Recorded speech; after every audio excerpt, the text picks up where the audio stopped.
कारोबार करते करते आप रिश्तों को भी कारोबार समझने लगे। आप अपने लालच के लिए इतना बड़ा पाप करेंगे? नई बहू को इस हवेली के लायक बना दीजिए। उसको बड़ों का अदब करना सीखना है। जब हो सके तो मुझे माफ कर देना। आप मास्टर जी से पढ़ने का कह रही थी ना?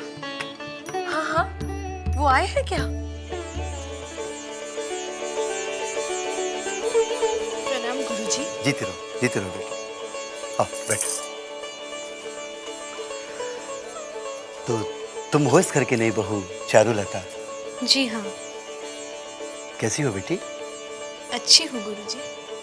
वाह बेटी, तुम तो बहुत ही सूझबूझ वाली और समझदार लगती हो। देखो बेटी, तुम इस घर की कुलवधू हो, इसीलिए शास्त्र की जो बातें मैं तुमको बता सकता हूं वो बताऊंगा। तुम्हें इन बातों को समझने की अपने अंदर एक शक्ति लानी होगी। वैसे ही जैसे भंवरा फूल में से उसके शहद को ले लेता है, वैसे ही तुमको मेरी शिक्षा और मेरी बातों में जो मर्म है, जो सार है, वो उसे तुमको ले लेना होगा। गुरुजी, आपका शिक्षा देने का ढंग कितना अच्छा है। मछली बहू रानी, नन्हे बाबू की बहू को पढ़ाने के लिए मास्टर जी आए हैं। कौन? ब्रजराखल जी मछली मालकिन। कौवे को कितना भी कोयल बनाने का प्रयास कर लो, वो बोलेगा कौवे की ही बोली। कोयल की मधुर भाषा वो नहीं बोलेगा। शास्त्रों में नारी को कठोर नहीं, कोमल कहा गया है। नारी का मन फूल की तरह कोमल होता है। उसकी कोमलता, उसकी लज्जा ही उसका आभूषण है। जिसने अपनी कोमलता त्याग दी, लज्जा त्याग दी, समझो उसने अपना आभूषण त्याग दिया। एक नारी के लिए पति ही परमेश्वर होता है। उसके भाई आदरणीय होते हैं, सास ससुर पूजनीय होते हैं। ये मैं नहीं कहता बेटी, ये शास्त्र कहते हैं। पति प्राणांग, पति प्रिया, अलक्षणापि लक्षण्या। जिसके प्राण पति में हैं, जो पति को प्रिय है, वही गुणवान है। ये अग्नि पुराण का वचन है। मास्टर जी प्रणाम। अरे छोटी पुरानी, आप खुश रहिए। आइए बैठिए। चाची, गुरुजी बहुत अच्छा पढ़ाते हैं। जानती हूँ, मास्टर जी एक बहुत विद्वान पुरुष हैं, इसलिए तो मैं इनसे शिक्षा प्राप्त करने आई हूँ। सच? छोटी बहू, आप शिक्षा क्यों लेना चाहती हैं? मास्टर जी, शिक्षा लेना कोई बुरी बात तो नहीं है। शिक्षा लेने से ज्ञान प्राप्त होता है और दिमाग भी संतुलित रहता है। सबसे बड़ी बात, दिल भी लगा रहता है। फिर तो चाची मैं और आप दोनों मिलकर शिक्षा लेंगे। मास्टर जी, आप मुझे शिक्षा देंगे ना? शिक्षा तो होती है दूसरों को देने के लिए, लेकिन आप क्या इसके लिए समय निकाल पाएंगी? मेरे पास तो समय ही समय है। और छोटे बाबू को कोई ऐतराज तो नहीं होगा ना? उनको भला क्या ऐतराज हो सकता है? आप मुझे पढ़ाएंगे ना? बंसी, लीजिए सरकार। छोटी बहू कहाँ? सरकार वो अपनी मास्टर जी है ना, ब्रज राखाल बाबू, वो आते हैं आजकल नन्हे बाबू की दुल्हन को पढ़ाने के लिए। तो अपनी छोटी बहू रानी भी गई है पढ़ने के लिए वहीं। क्या? हाँ सरकार। छोटी बहू पढ़ने गई? जी। ना शिक्षा लिए हमेशा में पाठ पढ़ाती रहती है। शिक्षा के बाद पता नहीं कौन सा पाठ पढ़ाएंगे। बंसी, जाओ फौरन जाकर छोटी बहू को बुला कर लाओ।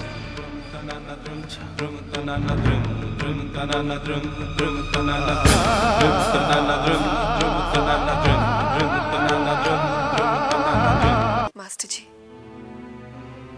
मेरी बचपन से इच्छा थी शिक्षा प्राप्त करने की। आज आपसे शिक्षा प्राप्त करके मेरी इच्छा पूरी हो रही है। अब मुझे महसूस हो रहा है कि शिक्षा का ज्ञान कितना जरूरी है छोटी बहू रानी, मैंने जो भी सीखा है अपने गुरु परमहंस देव से, वही ज्ञान मैं सब में बांट रहा हूँ। छोटी बहू रानी, आपको छोटे बाबू बुला रहे हैं। छोटे बाबू मुझे बुला रहे हैं। मास्टर जी, आप चारुलता को पढ़ाइए, मैं भी आई।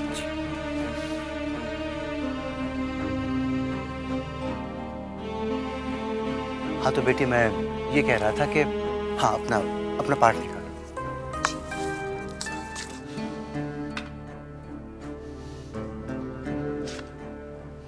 आपने मुझे बुलाया?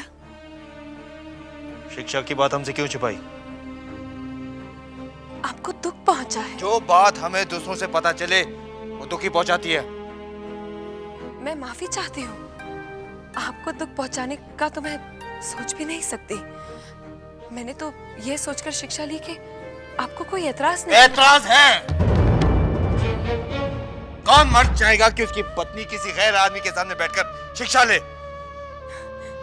मास्टर जी, कोई गैर नहीं, वो तो इस हवेली के सदस्य की तरह है। सदस्य की तरह है, सदस्य नहीं है। जब मछली बाबू और बड़ी माँ ने उन्हें गैर नहीं समझा, तो आप क्यों उन्हें गैर समझने लगे? अच्छा, तो अब तुम मुझे समझाओगी कि क्या सही और क्या गलत, क्या अच्छा और क्या बुरा? ऐसा तो नहीं कहा मैंने। तो फिर जो कहा जाता है वह सही करो। आज के बाद तुम शिक्षा लेने नहीं जाओगी।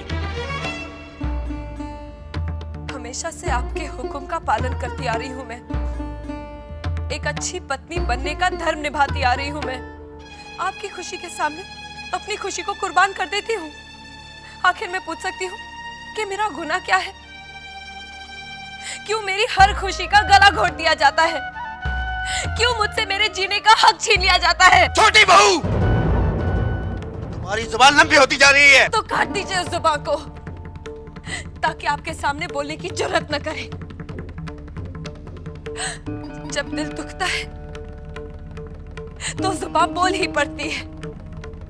आप क्या जाने मेरे दिल की हालत।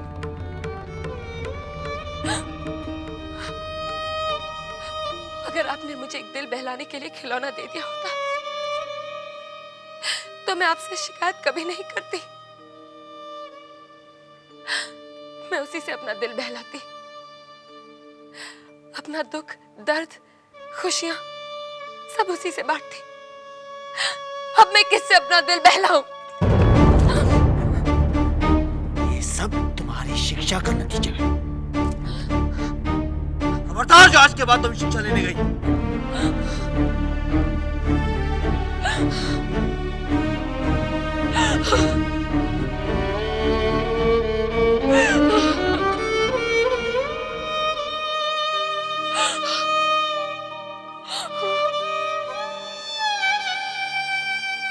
छोटी बहू रानी,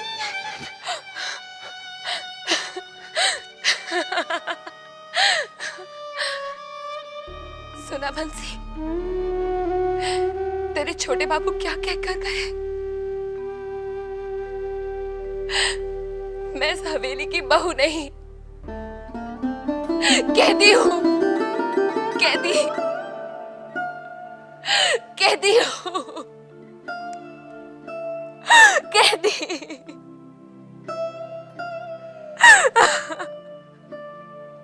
साले साहब, ये कौनो इंसाफ है? छोटी बहू रानी अपना दिल बहलाने के लिए मास्टर जी से शिक्षा ले रही थी। वो भी छोटे बाबू को पसंद नहीं आया, उन्होंने मना कर दिया। अब बेचारी छोटी बहू रानी काहे से अपना दिल बहलाए? हमको एक बात समझ में नहीं आता साले साहब, ये जो अपने भगवान जी हैं, ये अच्छे लोगों के साथ ही बुरा काहे करते हैं? बंसी, अब मुझे ही कुछ करना पड़ेगा। अरे आप क्या कर सकते हो साले साहब?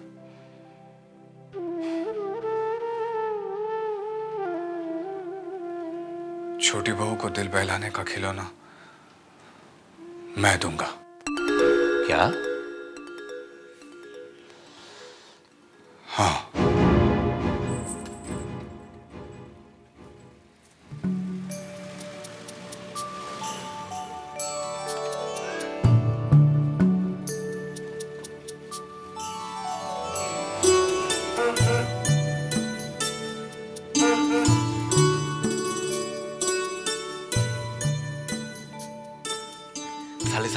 चलिए कुछ दिखाता हूँ आपको।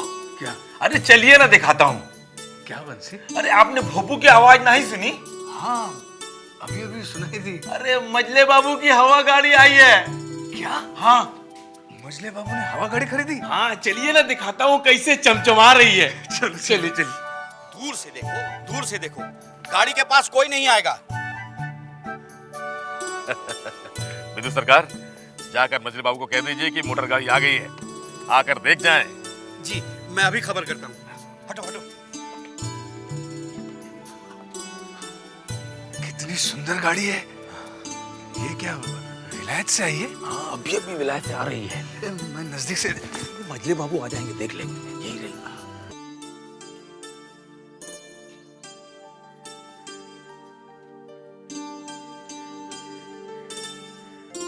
अच्छा है। मेरे बाबू जी। ये तो बड़ी शानदार कार है। हैं? देखे तो जरा। अरे वाह, बहुत अच्छा।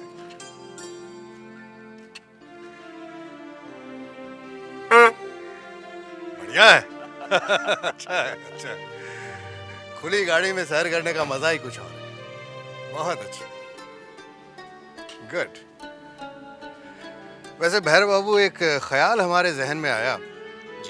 आप जैसे ही किसी और के पास इस किस्म की गाड़ी देखें, हमें खबर कीजिएगा। हम अपनी गाड़ी बदल देंगे, क्योंकि हम नहीं चाहते कि जैसी गाड़ी हमारे पास है वैसी किसी दूसरे के पास हो।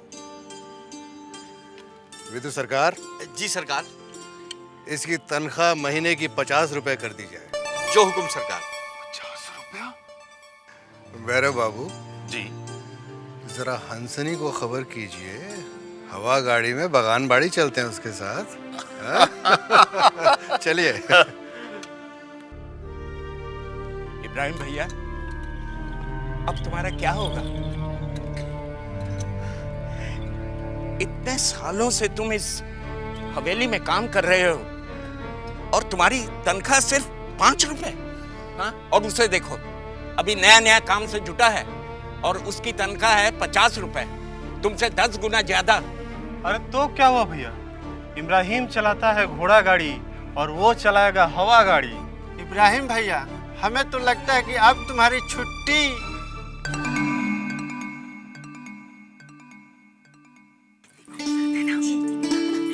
मजली मालकिन, अब तो आप घोड़ा गाड़ी में नहीं हवा गाड़ी में घूमेंगी।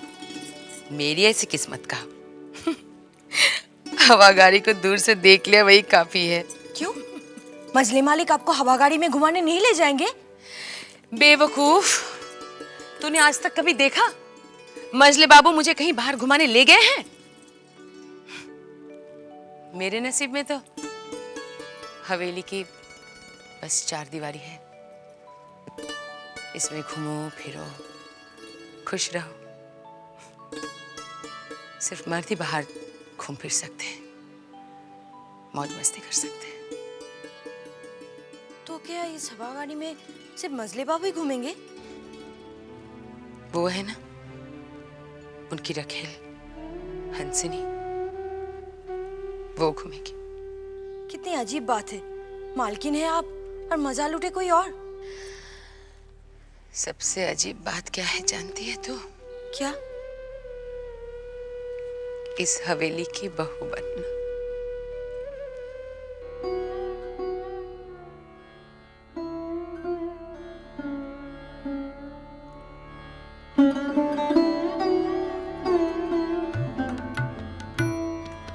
छोटी बहू रानी, पता है मजले बाबू की हवा गाड़ी आ गई। हवा गाड़ी? क्या वो हवा में उड़ती है? अरे नहीं नहीं, तो जमीन पर, लेकिन वो हवा की तरह भागती है। पता है उसमें ना एक भोंपू भी है। छोटी बहू रानी, वो गाड़ी ना बहुत सुंदर लग रही है, बिल्कुल दुल्हन की तरह। चलिए ना छोटी बहू रानी, चलिए ना। अरे आप भी वो गाड़ी देखिएगा। अरे नहीं चिंता, मैं क्या करूंगी देखकर? आप देखकर बहुत खुश हो जाएंगी। पगली, जिनसे खुशी रूठ जाती है ना, वो ना तो खुशी महसूस कर सकते हैं और ना ही किसी चीज को देखकर खुश हो सकते हैं।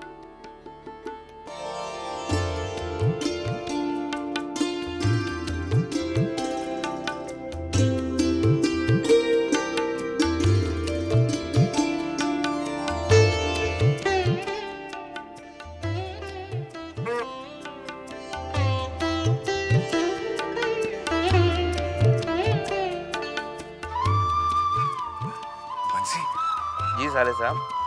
सब लोग मोटर गाड़ी में घूमने जा रहे हैं? सब लोग नहीं, मजले बाबू, सागर बाबू, रूप ठाकुर और भैरव बाबू, ये सब जा रहे हैं बगान बाड़ी।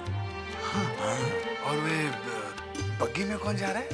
खाली ये बग्गी नहीं, इससे पहले एक और बग्गी गई है जो हंसनी और 2 तवायफ को लेगी। और इस बग्गी में ना मधुसूदन और लोचन शिलम का सामान, मछली पकड़ने का सामान और खाने का सामान लेकर जाएंगे। हाँ।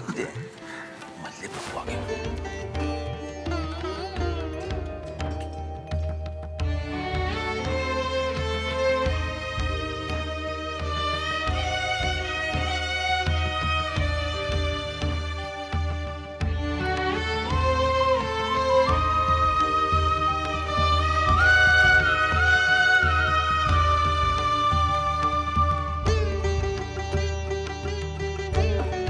होशियार, खबरदार, मजले बाबू की हवा गाड़ी निकल रही है, दूर हट जाओ।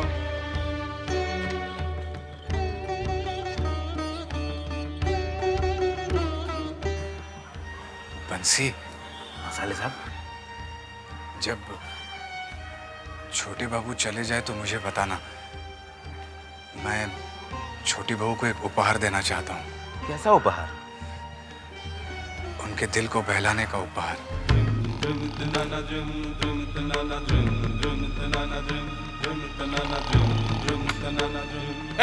बढ़िया।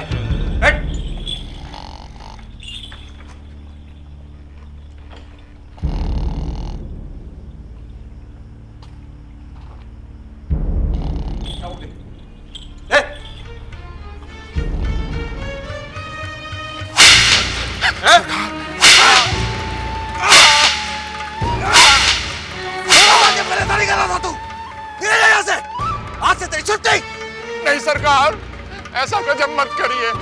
रात का पहरेदार दरबारी सिंह बीमार पड़ गया था तो रात में मुझे ही पहरा देना पड़ा, इसलिए इतना आग लग गई सरकार। आइंदा ऐसा क्या?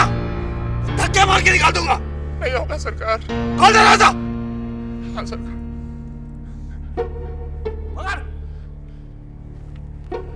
होशियार, खबरदार, छोटे बाबू की बग्गी निकल रही है, दूर हट जाओ।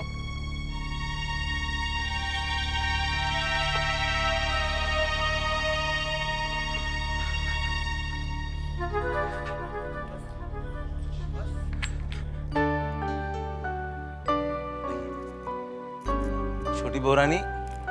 क्या है बंसी? बहुरानी, ये साले साहब आए। आओ भूतनाथ, आओ। नमस्ते। छोटी बहू, आपके लिए मैं कुछ लेकर आया हूँ।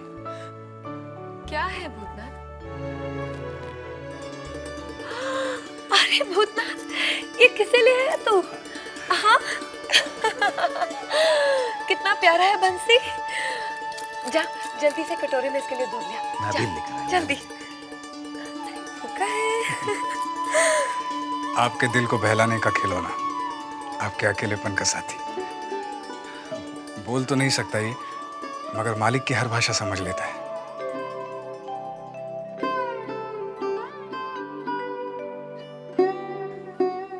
छोटी बहू, इससे वफादार जानवर कोई नहीं होता।